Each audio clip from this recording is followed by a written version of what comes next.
நீங்கள் சொன்ன சுப்ஹானல்லாஹ் அழிந்து போகாது, அல்ஹம்துலில்லாஹ் அழிந்து போகாது, அல்லாஹ் அக்பர் அழிந்து போகாது, கொடுத்த தர்மம் வீணாகாது, அல்லாஹ்வுக்காக வெடித்த கண்ணீர் துளிகள் வீணாகாது, அல்லாஹ்வுக்காக நீங்கள் சிறந்தாழ்த்து நெற்றிய சைதாவிலே வைத்த அந்த பொழுதுகள் அழிந்து போகாது. இதெல்லாம் அல்லாஹ் உங்களுக்கு தந்திருக்கிறான் என்றால் இதை விட உலகத்தில் தெரிகின்ற எந்த இன்பங்களும், நாங்கள் பார்க்கிற எந்த அருட்கொடைகளும் பெரிது கிடையாது என்பதை நாம் புரிந்து கொள்ள வேண்டும். உலகத்தில் அல்லாஹ்வை துதிக்கிற நாவை அல்லாஹ் தந்திருக்கிறான் என்றால், அல்லாஹ்வை சிந்திக்கிற உள்ளத்தை அல்லாஹ் தந்திருக்கிறான் என்றால், அந்த உள்ளத்தினுடைய பெருமதி இந்த உலகத்தினுடைய அனைத்து சொத்துக்களை விட சிறந்தது.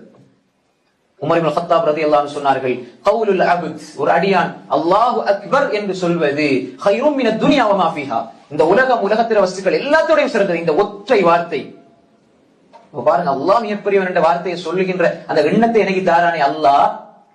அப்போ எப்படி நாங்க அல்லாஹ்வுக்கு நன்றி செலுத்தணும்? இப்னு ரஜப் அல்-ஹம்பலி ரஹிமஹுல்லாஹ் தனது ஃபத்துல் பாரியில் எழுதியிருக்கிறார்கள். இப்னு ரஜப் ரஹிமஹுல்லாஹ் ஃபத்துல் பாரியில எழுதியிருக்கிறார்கள். இது இப்னு ஹஜர் ரஹிமஹுல்லாஹ் ஃபத்துல் பாரி அது வேறு.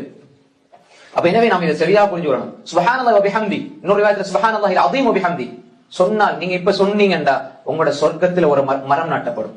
ஒரிசத்துல நஹ்லத்து ஃபில் ஜன்னah, சொர்க்கத்துல பேரிச்ச மரம் நாட்டப்படும். இப்ப நீங்க சொல்லுங்க சுப்ஹானல்லாஹில் அஸீம் வ பிஹம்தி, சொர்க்கத்துல உங்களுக்காக ஒரு பேரிச்ச மரம் நாட்டப்பட்டிருக்கிறது.